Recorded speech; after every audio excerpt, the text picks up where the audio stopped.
అందరికీ నమస్కారం అండి. సినిమా 2 రోజుల్లోనే రిలీజు. చాలా టెన్షన్‌గా ఉంది, నెర్వస్‌గా ఉంది. ఇక్కడికి వచ్చిన మంత్రి గారికి, దుర్గేష్ గారికి, ఎంపీ చిన్ని గారికి థ్యాంక్ యూ సార్. మీ సపోర్ట్‌తో చాలా గ్రాండ్‌గా జరుగుతుంది function. Thank you sir. Thank you so much. నా చేతులు, కాళ్ళు వణుకుతున్నాయి నిజంగా చెప్తున్నా. మాట్లాడేసిందంతా పెద్దోళ్ళు మాట్లాడేశారు. కానీ చెప్తా, 5 సంవత్సరాల తర్వాత, ఉప్పెన తర్వాత 5 సంవత్సరాల తర్వాత మళ్ళీ ఇంకో సినిమా చేశాను నేను. ఉప్పెనకి నేషనల్ అవార్డు వచ్చింది. చాలా డబ్బులు వచ్చాయి ప్రొడ్యూసర్ గారికి, నాకు కూడా. ఇన్ని సంవత్సరాల టైం ఎందుకు తీసుకున్నారా అంటే అది ఓన్లీ పెద్ద సినిమా కోసం తీసుకున్నా. ఇక్కడే ఉప్పెన టైంలో నాకు విజయవాడలో చాలా మంచి అనుబంధం ఉంది. ఒక్క నిమిషం మాట్లాడేస్తాం, ఫటఫట్లాడతా. చరణ్ సార్ వచ్చేస్తారు నెక్స్ట్.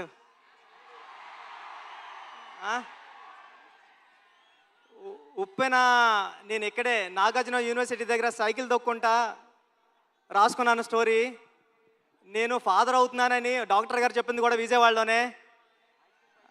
ఆ దుర్గామాత బ్లెస్సింగ్స్ నాకు ఎప్పుడూ ఉంటాయని కోరుకుంటున్నాను. చరణ్ సార్, నేను ఉప్పెన అయిపోయిన తర్వాత ఎవరితో సినిమా చేయాలని టెన్షన్లో తిరుగుతూ ఉంటే నన్ను మీ దగ్గరికి తీసుకొచ్చారు మా గురువుగారు సుకుమార్ గారు. థ్యాంక్ యూ సుక్కు సార్, నన్ను చరణ్ సార్ దగ్గర కూర్చోబెట్టినందుకు తీసుకెళ్ళి. అంటే నాకు ఉప్పెన మెగాస్టార్ చిరంజీవి గారు ఇస్తే పెద్ది రామ్ చరణ్ గారు ఇచ్చారు. నేను చరణ్ సార్కి స్టోరీ చెప్పాను, దేవుణ్ణి మొక్కుని వెళ్ళాను. ఒక్క కరెక్షన్ కూడా చెప్పకుండా, స్వామి దత్తాత్రేయ స్వామి ఇది ఓకే చేస్తే నీకు రుణపడిపోతానని. చరణ్ సార్ ఒక్క కరెక్షన్ కూడా చెప్పలేదు. పెద్ది అంటే ఒక కమర్షియల్ ఫిల్మ్లా కనిపిస్తుంది మీకు, కానీ ఇది కమర్షియల్ ఫిల్మ్ కాదు. చాలా కమర్షియల్ ఫిల్మ్గా ఉంటూ ఒక ఎమోషనల్ డ్రామా ఇది.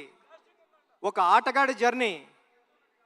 అంటే ఆట అంటే ఇన్నాళ్ళు ఆట అంటే ఆగతాయితనంగా ఉంటుంది, కానీ ఆట ఏం తీసుకొస్తుంది ఒక మనిషికి?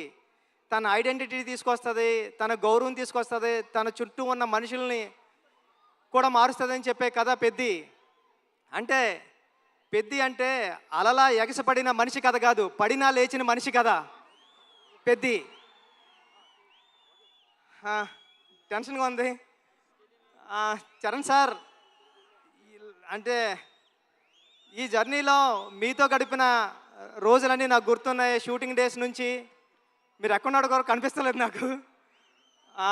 షూటింగ్లో నేను కొత్త, అంటే సెకండ్ ఫిల్మ్కే ఒక స్టార్ హీరో డైరెక్టర్ నమ్మివ్వడం అంటే మామూలు విషయం కాదండి. ఉప్పెన అయిపోయిన తర్వాత, చాలా హిట్ అయిపోయిన తర్వాత చాలామంది అసిస్టెంట్ డైరెక్టర్స్ హైదరాబాద్లో కనిపించినప్పుడు కానీ కాల్ చేసి నాకు మాట్లాడారు, అన్న ఇంటికి వెళ్ళిపోతారనుకుంటే మా అమ్మ మా నాన్న ఇంకొక 2-3 సంవత్సరాలు ట్రై చేయరా, బుచ్చిబాబు లాంటి ఓడే డైరెక్టర్ అయ్యారంటే మీరు అవుతారని. అలాగా అంటే ఒక రెండో సినిమా డైరెక్టర్కి ఒక పెద్ద సినిమా స్టార్ డైరెక్టర్ సినిమా ఇవ్వడం అంటే మామూలు విషయం కాదు సార్. నన్ను నమ్మారు, నా కథను నమ్మారు. అంటే ఒక నిజాయితీగా ఒక కథ రాస్తే, పెద్ద కథ ఒక దర్శకుడు రాస్తే, ఒక నిజాయితీ గల హీరో ఆ కథను నమ్మి చేస్తే ఏంటి అన్నది పెద్ద తెలుస్తుందండి. పెద్ద నేను రోజు చూస్తున్నా, ఇప్పటికి నేను 50 టైమ్స్ నుండి 100 టైమ్స్ చూసా. పెద్ద చూసిన ప్రతిసారి సెకండ్ హాఫ్లో లాస్ట్ 40-50 నిమిషాలు నేను ఎమోషనల్ అయిపోతా, నా కళ్ళంటే నీళ్ళు వస్తాయి. సేమ్ టైము నా చుట్టుపక్కల చూసిన వాళ్ళు కూడా అదే చెప్తున్నారు. వాళ్ళు చాలా ఎక్కువ చెప్పారు, నేను చెప్తే బాగోదని చెప్తలేదు. చాలా మంచి సినిమా తీసావురా, చాలా బాగుంటుంది సినిమా, అందరూ చూస్తారు అని చెప్తున్నారండి. ఈ సినిమా జూన్ 4th రిలీజ్ అవుతుంది. ఫ్యామిలీస్తో వెళ్ళండి, మీ కిడ్స్ని తీసుకుని వెళ్ళండి. అంటే పెద్ద అంటే ఒక ఆటంకం వస్తే ఆగిపోయే ఒక కుర్రోడి కథ కాదు, ఎన్ని ఆటంకాలు వచ్చినా ముందుకు సాగే కుర్రోడి కథ. నేను 9th క్లాస్లో ఉన్నప్పుడు చదువుకున్నా, పట్టుదల ఉంటే సాధించలేనిది లేదని. 10th క్లాస్ నాన్ డీటెయిల్లో ఉండేది. అలాగ పట్టుదల ఉంటే ఏమి సాధించవచ్చు అంటే చాలా ఇన్స్పిరేషనల్ స్టోరీ పెద్ద జర్నీ. పెద్ద గడికి విజయం చాలా ఈజీగా దక్కలేదు, చాలా స్ట్రగుల్తోనే విజయం సాధించాడు పెద్దగాడు. కానీ ఆ సాధించిన విజయం ఎలా ఉంటుంది అన్నది రేపు పెద్ద థియేటర్లో చూద్దరు. కానీ థ్యాంక్ యూ చరణ్ సార్, నన్ను నమ్మినందుకు, నాకు ఈ సినిమా ఇచ్చినందుకు. మిమ్మల్ని లైఫ్లో ఎప్పటికీ మర్చిపోను, మీకు రుణపడి ఉంటా సార్ ఎప్పటికీ. Thank you sir, thank you. Janhvi madam, thank you. ఈ సినిమాకి మేమందరం మట్టిలో రస్టిక్గా ఉంటే మీరు తీసుకొచ్చి కలర్ యాడ్ చేశారు. మీ మదర్కి మేమందరం పెద్ద ఫ్యాన్స్. మీ పర్ఫార్మెన్స్ ఎలా ఉంటుందంటే ఒక్కొక్క సీన్లోని ఒక మగరాయిల్లాగా ఉంటుంది, ఒక హీరోయిజం ఉంటుంది మీ పర్ఫార్మెన్స్లో.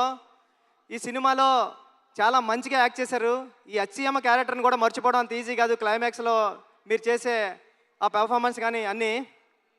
Satish sir, thank you so much. ఇంత పెద్ద సినిమాని నమ్మి ఏ రోజు ఒక మాట అనకుండా నన్ను ఒరే నువ్వు చేసుకోపో అన్నారు. ఇది 350 కోట్లు ఎంత అయింది, నాకు 25 కోట్లతో తీసా పెద్ద సినిమా. రవి గారు గట్ట ఉన్నారు, కానీ ఇప్పుడు ఇంత బడ్జెట్ సినిమా నాకు ఇచ్చారు. నేను జాగ్రత్తగానే చేశానని నమ్ముతున్నా, ఎందుకంటే మీరు ఎప్పుడు నవ్వుతానే స్మైల్తోనే ఉన్నారు. Thank you sir, thank you so much. Jagapathi Babu గారు, అంటే హీరో గారిలో రామ్ చరణ్ గారిని ఎలాగా నమ్ముతారో దీంట్లో అప్పల సూర్య అనే క్యారెక్టర్ ఉంటుంది. అది చాలా చాలా మంచి క్యారెక్టర్ అండి. అప్పల సూరి ఫస్ట్ హాఫ్లో అప్పల సూరిని హీరో గారిని ఎంత బరువైన హృదయంతో మోస్తారో అప్పల సూరి క్యారెక్టర్ని కూడా అంతే బరువైన హృదయంతో మోస్తారు. అప్పల సూరి సీన్స్ వచ్చినప్పుడు మీ కళ్ళంటే నీళ్ళు తిరగకపోతే నా పేరు బుచ్చిబాబు సానాయ్ కాదు. దివ్యంద్ గారు, love you so much brother. మీ మిర్జాపూర్ సినిమాకి నేను పెద్ద ఫ్యాన్, మీరు రైల్వే మ్యాన్ కానీ అని. Thank you so much sir. మీరు దీంట్లో పెద్దలో పార్ట్ అయినందుకు, ఆన్ బోర్డ్ అయినందుకు thank you so much sir. మీరు చాలా super actor. Love you sir. రండి సార్. ఈ విజువల్స్ అందరూ చెప్తున్నారు, చెన్నైలో నేనుండి రెహమాన్ గారి దగ్గర ఉండి చేసినప్పుడు చెప్తున్నారు అందరూ, ర్యాండీ గారు చాలా బాగా తీశారా, పిక్చర్ అదిరిపోయింది అని. Thank you sir. నేను రాసుకున్న 10 అక్షరానికి ప్రాణం పోశారు. చరణ్ సార్ పర్ఫార్మెన్స్ అంతే నెక్స్ట్ లెవెల్లో చూపించారు. మీరు పెట్టే బ్లాగులు ఎంత బాగున్నాయంటే అది రేపు పొద్దున్న సినిమాలో ఆడియన్స్ అందరూ విట్నెస్ చేయాలని కోరుకుంటున్నా సార్. సార్ అవినాష్ కోలా గారు, థ్యాంక్ యూ. చాలా సెట్లు వేశారు, ఒక 20 సెట్లు వేశారు. వేసి చాలా మంచిగా న్యాచురల్గా తీశారు అవినాష్ కోలా గారు. ఆర్ట్ డైరెక్టర్ అవినాష్ కోలా గారికి థ్యాంక్ యూ. ఏకాంబరం గారు, కాస్ట్యూమ్ డిజైనర్ ఏకాంబరం గారికి చాలా న్యాచురల్గా తీసుకొచ్చారు, ఆయనకి thank you. A R Rahman sir, మీ చికిరి రై రై రారా హలో హలో అన్ని పాటలు హిట్. బ్యాక్గ్రౌండ్ స్కోర్ మీరు కొట్టినప్పుడు చాలా స్టైలిష్గా చాలా మాస్గా ఉంది. Love you sir. ఈ సినిమాకి మీరు మ్యూజిక్ డైరెక్టర్గా చేయడం అన్నది నా చిరకాల వాంఛ కోరిక, అది తీర్చారు. Thank you sir. Thank you so much. Charan sir, మళ్ళీ once again love you sir. మీరు లేకపోతే బుచ్చిబాబు లేడంతే. పెద్ద మీరు నాకు ఇచ్చారు. లైఫ్లో ఎప్పటికంటే నేను మాట్లాడలేకపోతున్నాను, నా చేతులు తిమ్మిరెక్కుతున్నాయి సార్. అంటే నర్వస్గా ఉంది. జూన్ 4th ఈ సినిమా వస్తుంది. మీ ఫ్యామిలీతో వెళ్ళండి, మీ కిడ్స్ని తీసుకెళ్ళండి, చాలా బాగుంటుంది. చాలా ఎమోషనల్ అవుతారు, చాలా ప్రేమిస్తారు. పెద్దిని ప్రేమిస్తారు, పెద్దిని లవ్ చేస్తారు, పెద్దితో ఆడతారు, పెద్దితో పాడతారు. పెద్ది మీ ఇంటికి వస్తాడు, ఒరే భలే చేశాడు రా చరణ్ గారు అని చెప్పుకుంటారు. ఒక సెకండ్ హాఫ్లో 4-5 సీన్లు ఉంటాయండి. చరణ్ సార్ పర్ఫార్మెన్స్ ఎలా ఉంటుందంటే మీ కళ్ళంటే నీళ్ళు రాకుండా ఉండవు. Charan sir thank you sir. June 4th థియేటర్స్లో కలుద్దాం, ఎమోషన్ అవుదాం. Thank you sir. Thank you so much. Thank you sir. Thank you. Buchibabu garu, వెళ్లే ముందు I know you are very emotional already. అయితే వెళ్లే ముందు ఒక క్వశ్చన్. 10 సంవత్సరాల తర్వాత ఈ సినిమా గురించి జనాలు మాట్లాడుకునేటప్పుడు ఏం చెప్తే బాగుంటుంది అని మీరు అనుకుంటున్నారు? ఎలా చెప్పుకుంటారు? 10 సంవత్సరాల తర్వాత ఈ సినిమా గురించి గుర్తించుకోవాలంటే రామ్ చరణ్ అంతే. చరణ్ గారు ఈ సినిమా కథ ఓకే చేయడం అంటే మామూలు ఇష్యూ కాదు. రేపు పొద్దున్న మీరు స్క్రీన్ మీద చూద్దరు కానీ ఇలాంటి కథ ఒక స్టార్ హీరో ఓకే చేస్తాడా అని. స్టార్ హీరో ఎందుకు ఓకే చేశారు? ఒక కథను నమ్మితే ఆయన కూడా ఒక కథ నమ్మి మీ అందరికీ ఒక మంచి కథ, మన రూటెడ్ కథ, మన విజయనగరంలో జరిగిన ఒక కుర్రోడి కథ చూపించడానికి వస్తున్నామండి. Thank you sir. Thank you madam. Thank you Suma గారు. Thank you so much. మీరు చాలా బ్యూటిఫుల్గా ఉన్నారు. Thank you sir. Thank you. లాస్ట్లో మాకు కూడా ఒక బిస్కెట్ వేసినందుకు.